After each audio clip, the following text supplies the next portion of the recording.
President Cyril Ramaphosa says the Durban Port will require 100 billion rand in new investment over the next 10 years.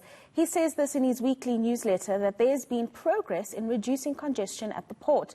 Now, accessible and affordable port services are among the main pillars of the President's Economic Recovery and Reconstruction Plan. And he visited the port last week to check on the progress of commitments made in 2019 to restore the port to the position as first in Africa. And let's talk more about this now with Malcolm Hartwell, who's a Director and Head of Transport for Africa at Norton Fulbright, South Africa. Malcolm, many thanks for your time this evening and thank you for your patience. Now, the President has indicated vast improvements in this particular port in terms of commitments that have been made to change the status quo of the port. Would you agree with this? Good evening, Rofhiwa, and thanks for having me on your discussion.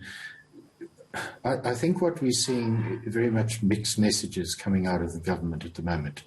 There's no doubt that Durban in particular has been plagued with efficiency problems for many, many years. And if you go back a few years, you'll see articles to say that Durban is the most expensive and least efficient container terminal in the world.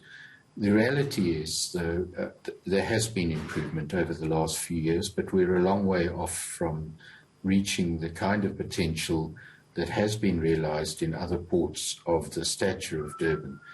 And there are many reasons for that, but there has been improvement. And the reason I say there have been mixed messages is because 2 weeks before the State of Nation address, Transnet announced that they would be moving their head office for the Port Authority to eNCA.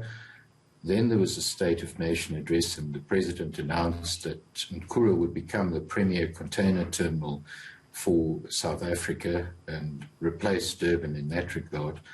And a week later, TNPA, which is a division of Transnet, released their port plan for the next 10 years, which made it abundantly clear that Durban remained the premier container terminal for Durban. And it makes sense. It makes sense because we have about 4 million containers a year moving through South Africa. The pandemic has put a bit of a damper on that, but of that, around 3 million move through Durban, and they move to and from Gauteng, which remains the economic hub of South Africa. Right. And Malcolm, I must just come in here while we're talking about those issues that you've just mentioned. You've mentioned the high costs and some of the efficiencies. In your view, how long until we get to a point where we can deal with these cost issues, and what would it have to take in terms of government to implement the major changes that are needed? Well, I return to this mixed messages story. The fact is, Durban is 600 kilometers from Gauteng. The private sector, the eThekwini municipality, the KZN government have poured billions of rands into the infrastructure along the N3 to create a corridor between Gauteng and Durban. And anybody who's driven on that road recently will know that the trucks probably outnumber the cars. And everywhere you look, there are massive developments going up in terms of logistics hubs, dry ports and so on. So the private sector and the government and the provincial government have invested heavily in the N3 infrastructure. Now, the government says, well, no, actually, we're going to move the container hub down to eNCA, which is 1,100 kilometers from Gauteng. It doesn't have the infrastructure. It doesn't have the corridor feeding into Johannesburg.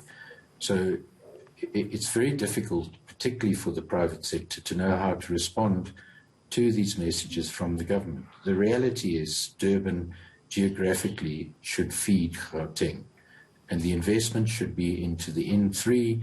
It should be into the railways, and the railways are a particular problem. 20 years ago, 80% of our container traffic was carried on rail. Now 20% is carried on rail, and that's why our highways are clogged with trucks. So it really does, it will take a huge commitment, and it's enormously important because, as everyone knows, every rand that's put into transport infrastructure is the best rand you can spend because it has a huge trickle-down effect. And the reality is South Africa, and in particular KZN remains the gateway into Gauteng and into sub-Saharan Africa.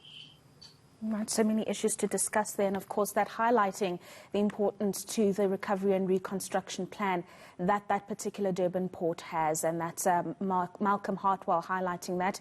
He's the Director and Head of Transport for Africa at Norton Fulbright, South Africa.